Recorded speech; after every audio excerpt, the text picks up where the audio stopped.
You know that specific feeling when you're standing in a crowded room, maybe it's a conference mix or a wedding reception or just, the break room at work, and suddenly someone walks in and the air pressure just The changes. shift. Yeah. Exactly. Yeah. The shift. And they haven't even said a word yet. They aren't necessarily the best dressed person there. They might not even be, the most conventionally attractive person in the room, but heads turn. Huh. The noise level drops just a fraction. It's like they have this invisible gravitational pull. We've all seen it, that person. Yeah. The social superstar. And it's infuriating because you watch them and conversations just seem to open up for them like the Red Sea. They glide through interactions while the rest of us are sort of awkwardly bumping into the furniture, clutching our drinks, trying to figure out where to put our hands. Right. For the longest time, I thought that was just magic. Or like genetics. You're either born with the it factor or you're destined to be a wallflower. And that is the great tragedy of social skills, isn't it? We tend to treat charisma as a birthright rather than a skill set. We look at that person and we just think, well, they're just lucky. Yeah, lucky. But today, we're going to completely dismantle that myth. We're doing a deep dive into a book that claims this isn't magic at all. It's engineering. I love the idea of social engineering in a positive way. The source material for this deep dive is How to Talk to Anyone, 92 Little Tricks for Big Success in Relationships by Leil Lowndes. Now, tricks is a loaded word. It is, yeah. It sounds a little mischievous, maybe even manipulative. It does, but Lowndes uses it very specifically. She's not talking about deception, she's talking about technique.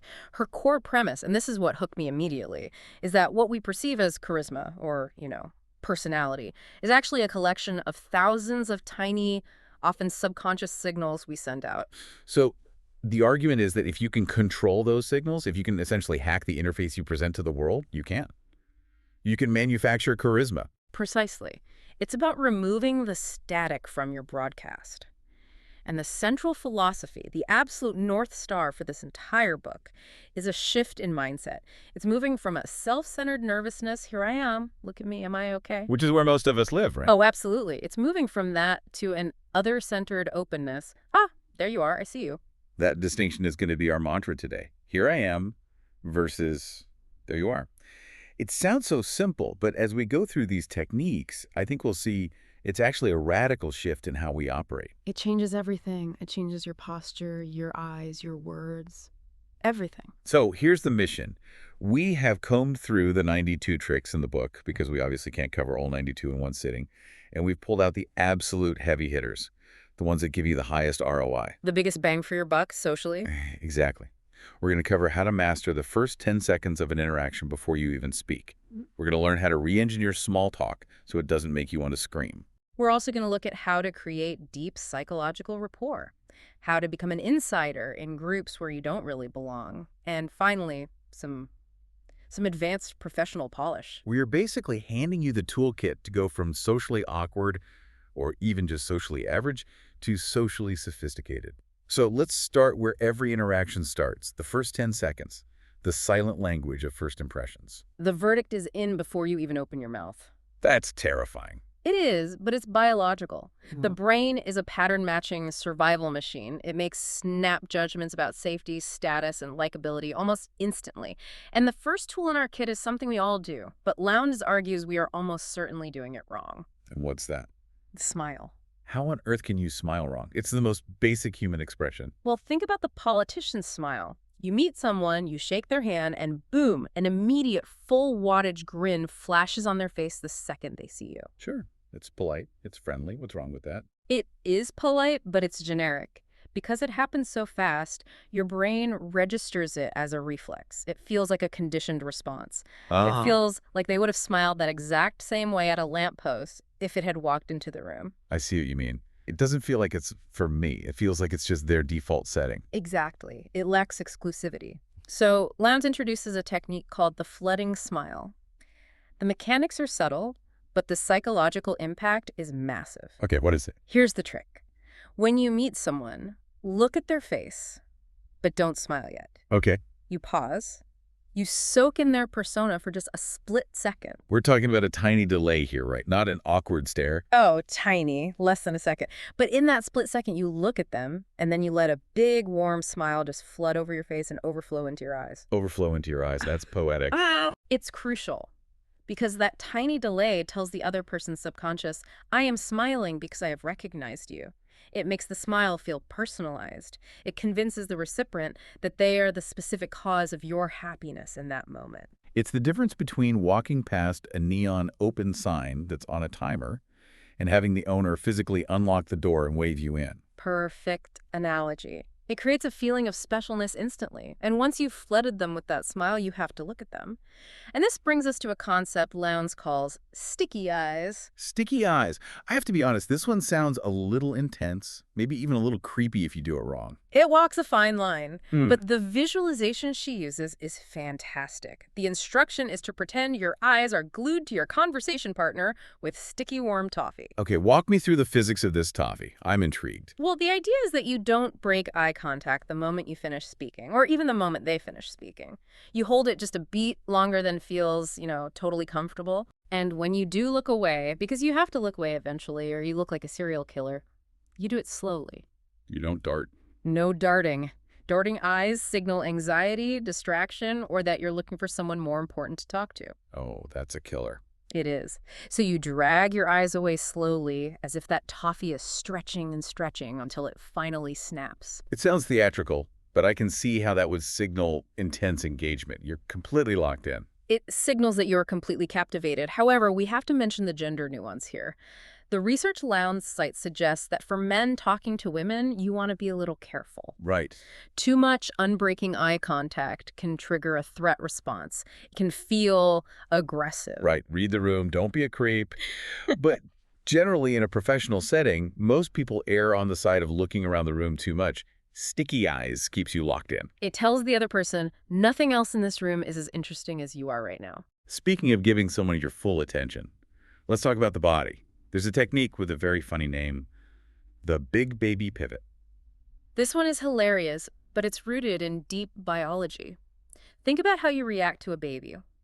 If a baby coos or smiles at you, you don't just turn your neck to look at them. No. You don't give them a side eye. No, you turn your whole self, your whole body. Exactly. You pivot your entire torso. You turn your heart center to face them directly. It's a biological reaction to something we find adorable and captivating. We give them our full mechanism. And the big baby pivot is applying that same reaction to adults. Yes. When someone new joins your group or someone calls your name from across the room, don't just give them the neck swivel. Pivot your entire body to face them. It creates a baby spotlight of attention. It screams, you are significant. It screams, you have my 100% undivided attention. Most people give about, 25% of their attention physically? When you give 100%, people feel it physically. It's a huge compliment without saying a word. It's the physical manifestation of, there you are. But we can't talk about body language without talking about posture. And there's a story in the source material about a woman named Maria that really drove this home for me. Poor Maria. She was a brilliant financial analyst. She had the data. She had the insights. She was arguably the smartest person in her department. Okay. But in meetings, she was getting steamrolled. People would talk over her, dismiss her ideas, or just not hear her. Oh, that's the worst feeling. Yeah. She couldn't figure out why. She thought maybe she needed to be louder or something. She thought it was her content. It turned out it was her container. She had this habit of hunching over, clutching her notes to her chest like a shield, and looking down at the table. She was broadcasting insecurity. Totally. She was making herself small. So the fix wasn't a public speaking course. What was it? No, it was visualization called Hang by Your Teeth. Which gives me a very vivid image of a circus act. That's the point. You need an image that snaps you into alignment. You imagine a string pulling you upward from the crown of your head, or, if you like the carnival image, that you are literally hanging by your teeth from the rafters. It sounds painful, but I'm trying it right now as I'm sitting here. And yeah, it instantly elongates the neck. It changes how you sit. It lifts the chest, straightens the spine, and opens up the diaphragm. For Maria, the result was night and day. She didn't change her personality. She didn't become aggressive. But suddenly, she was taking up space. She looked like she belonged at the head of the table. And people treated her differently. Immediately, colleagues started listening. They interrupted less. Confidence is so often projected through structure and stillness. And that brings us to the last point on first impressions. Limit the fidget. This is the enemy of the social superstar. Nervous energy leaks out through our hands. touching your face, jingling coins in your pocket, adjusting your collar, playing with a pen. A little picks. In psychology, these are called adapters, and they just scream high anxiety. It's like a pressure valve for nervousness. It is. But if you want to project competence, you need to master stillness. A leader doesn't twitch. A leader doesn't pick at their cuticles while negotiating.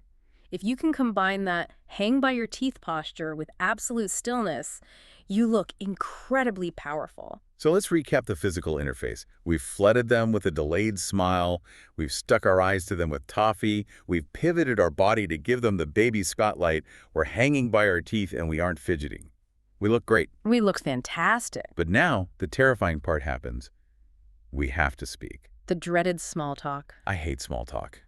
I think most listeners do. It feels so shallow. Yeah. How about this weather? Where are you from? It feels like wasted time. I just want to get to the real stuff. That is the common complaint. But Lowndes argues we need a massive reframe here.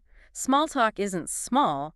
It's the essential foundation. You can't build a penthouse without a ground floor. Okay, I get that in theory. Think of it as a tuning fork. It's the safe harbor where two people verify that they are sane, safe, and on the same frequency before they dive into the deep ocean of conversation. Right. If you walk up to a stranger and immediately ask them about their deepest fears, they will call security.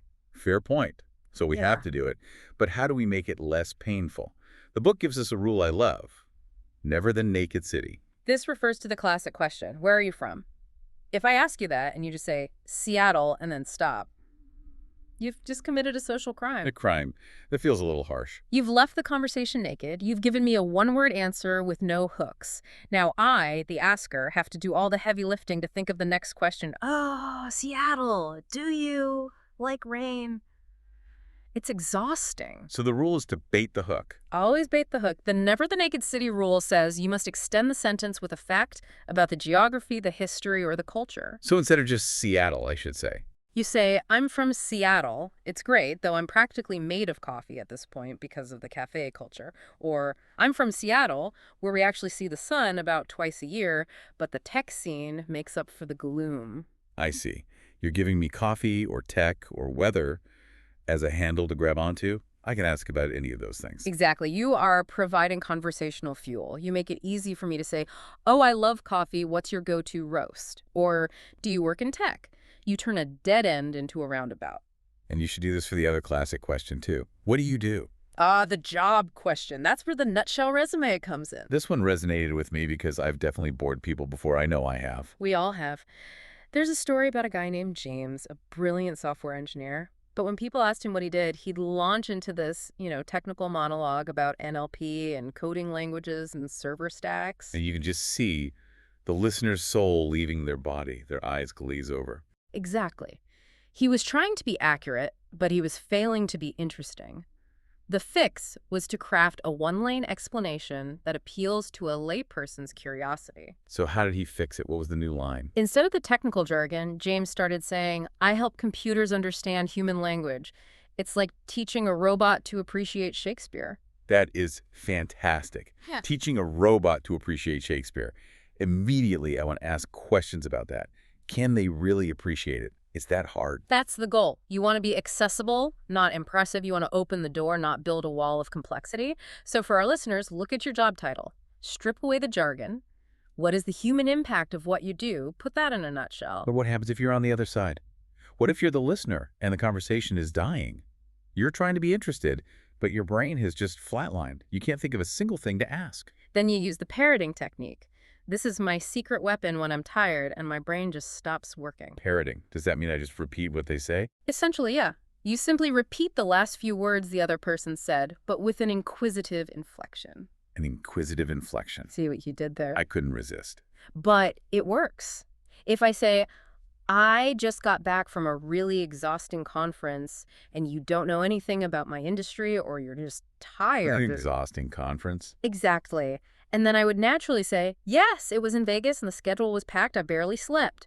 It forces the speaker to elaborate without you needing to come up with a brilliant question. It keeps the ball rolling effortlessly. It's like playing catch, but you just gently toss the ball back instead of trying to throw a curveball. It's so low effort. It's a safety net. It prevents awkward silences. Now, while you're keeping that ball rolling, you need to be doing something active. You need to be a word detective. This is about shifting from passive hearing to active listening. Most people listen with the intent to reply. They're just waiting for their turn to speak. A word detective listens for clues. What kind of clues are we talking about? Specific details that didn't need to be there. If someone says, I was hoping to get some sun this weekend, but I had to work, a bad conversationalist just says, yeah, work sucks. And that shuts it down. End of conversation. Right. A word detective hears the clue, sun. Why did they mention the sun? So you ask, oh, were you planning a trip to the beach? Are you a gardener? Do you just need vitamin D? You follow the specific breadcrumbs the person dropped. Precisely. When you pick up on those tiny details, the other person feels a rush of validation. They think, wow, this person is really listening to me. They feel seen. So we've navigated the small talk. We're in the flow. Now we want to go deeper. We want that feeling of psychological chemistry, that click. This is where we get into the really cool subconscious stuff. Lowndes talks about anatomically correct empathizers. Which sounds like a biology lesson, but it's actually about linguistics, right? Right. It is. It draws on neurolinguistic programming, or NLP. The basic idea is that we all have a preferred sensory mode for processing the world. Some of us are visual, we see what you mean. Some are auditory, we hear what you're saying. And some are kinesthetic, we feel like we're on the right track. And the trick is to match their mode. Yes.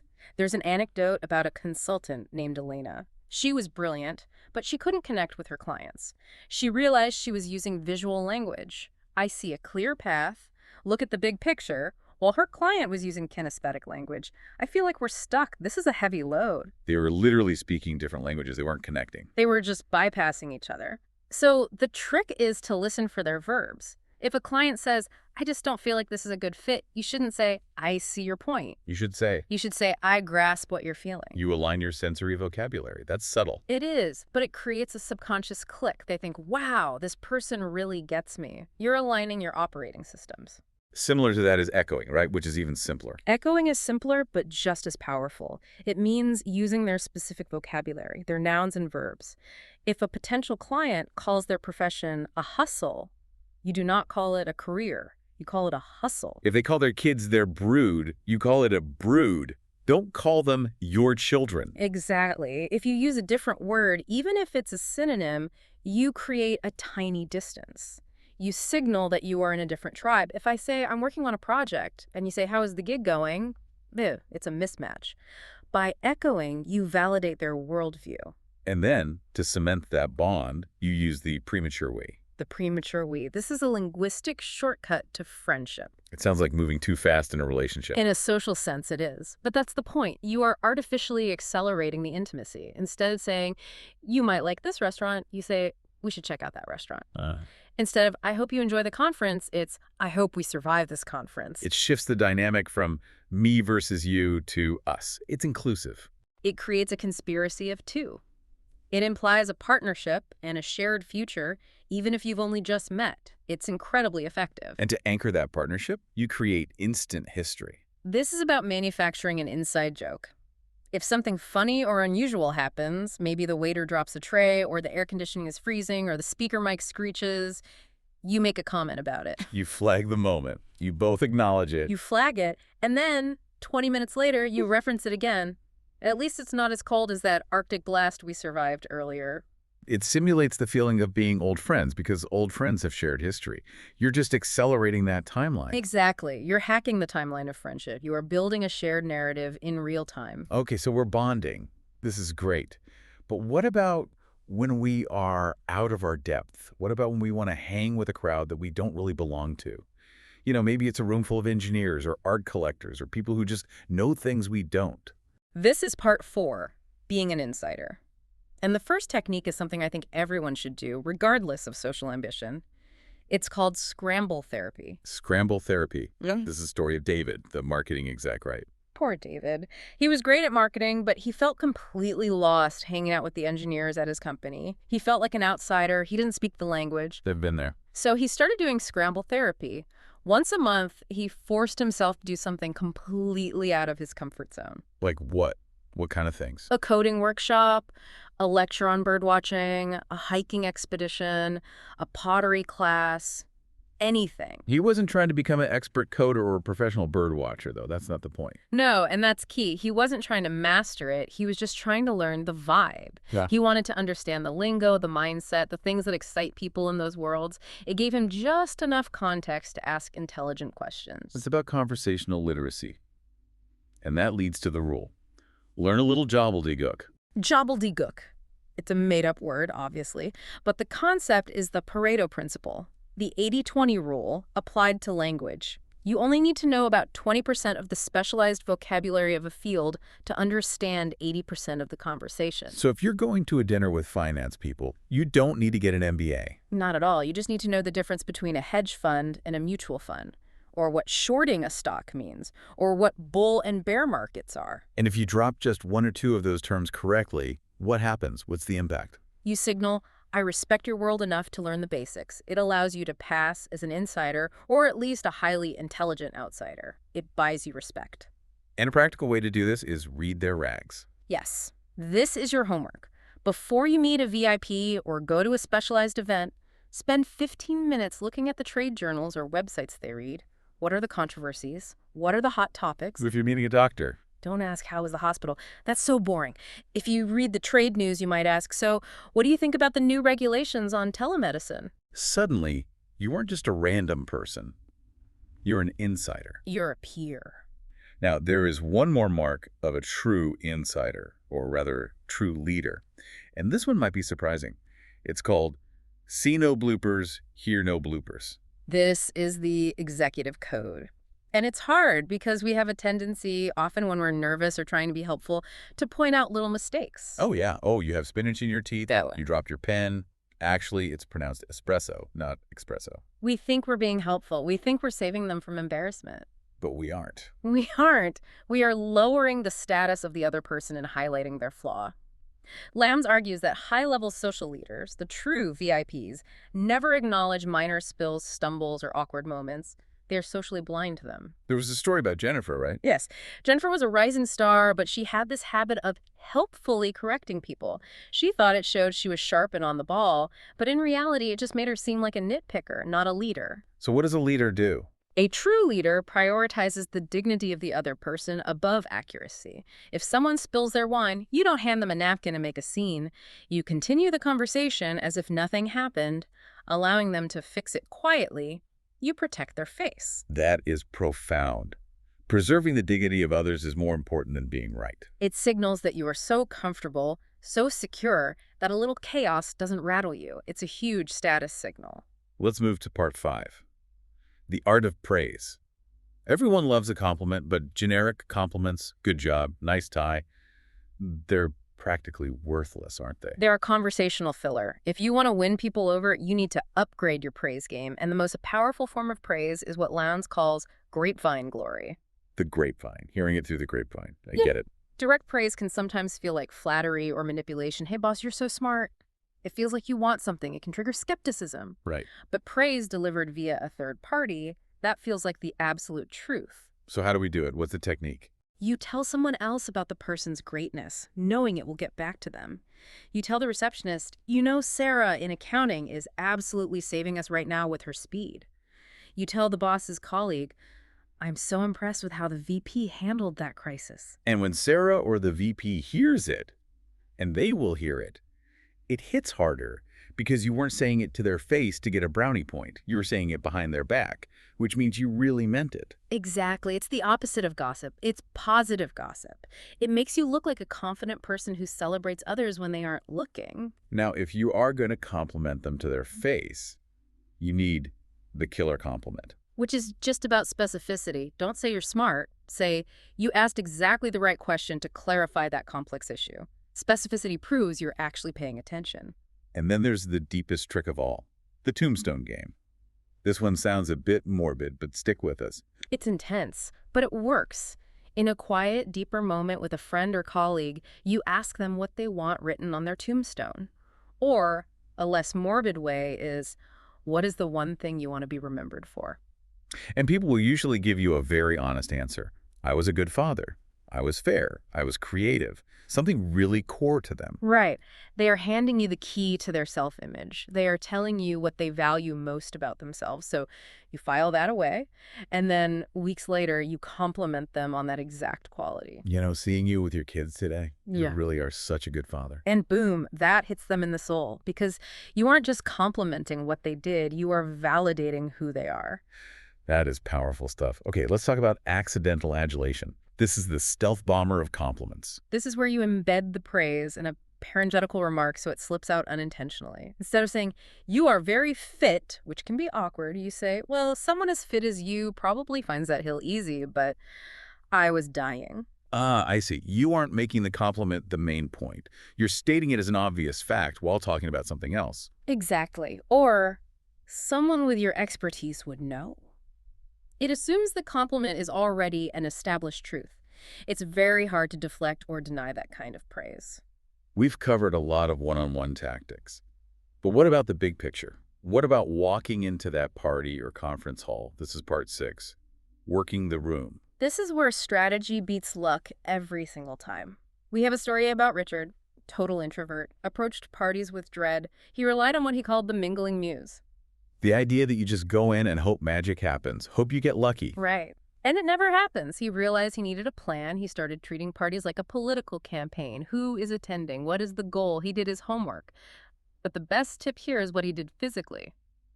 Rubberneck the room. This is the entrance technique. Yes. Most people, when they enter a scary room, they scuttle in. They rush through the doorway to find a safe corner or a friend. They look like they are fleeing a crime scene. Guilty. I just want to get out of the open. Richard learned to stop, to pause right in the doorway, and slowly survey the scene. Doesn't that look arrogant, like you're blocking the door? You don't block it for long, just a few seconds. But that pause does two things. One, it gives you intel. You see where the food is, where the groups are, who is talking to whom. Two, it projects massive confidence. It says, I am here, and I am comfortable enough to take my time. It draws eyes to you in a good way. And once you're in, you need come hither hands. Which is not as seductive as it sounds. It just means open body language, uncrossed arms, and crucially, visible palms. Showing your palms is an ancient, primal signal of safety and openness. It tells the room, I have no weapons, I am open to connection. And once you're connecting, you use tracking. This is about being a human database. This brings us back to the word detective idea from earlier. Yeah. You keep a log, mental or honestly even physical, of the details people mention, their kid's soccer game, their trip to the dentist, their mother's surgery. And then the next time you see them. You bring it up, hey, how did the soccer game go? Is your mom recovering well? In a world of superficial connections, remembering the small stuff makes you stand out like a lighthouse. It shows you actually care. And really, that brings us to the conclusion of this whole deep dive. We've talked about so many tricks. Well, we covered the best of them. Sticky eyes, flooding smiles, hanging by teeth, parroting, tracking. It sounds like a lot of work. It is work, let's be honest. Being a social superstar is effort. But the unifying theme here isn't about being fake. It's about that shift we mentioned right at the start. The shift from here I am to there you are. Exactly. Every single one of these tricks, from the delayed smile to the specific compliment, is designed to make the other person feel heard, valued, and comfortable. The VIP mindset isn't about you being the most important person in the room. It's about making everyone you talk to feel like they're the most important person in the room. That is the paradox of charisma. The more you focus on others, the more magnetic you become. There's a concept Lowndes mentions called the great scorecard in the sky. It's this idea that there is an invisible tally of interactions. Did you give value? Did you give attention? Did you make them feel good? The people with the highest scores on that invisible card are the ones who win in business and in life. So here's our challenge to you, the listener. We've thrown a lot of tools at you today. Do not try to do all of them tomorrow. You'll look like a pivoting, staring, smiling maniac. Please don't do that. Pick just one. Pick one. Maybe it's the flooding smile. For the rest of the day, try delaying that smile for 1 second. Or maybe it's the nutshell resume. Take 5 minutes and rewrite your what do you do line so a 10-year-old would find it interesting. Or try tracking. Write down one fact about the next 3 people you talk to today and bring it up next time you see them. Just see what happens. It's not about manipulation. It's about connection. And as Leil Lowndes would say, it's about making room for others. And when you make room for others, you'll find the world makes plenty of room for you. Thanks for diving deep with us today. Go out there and break the code. See you next time.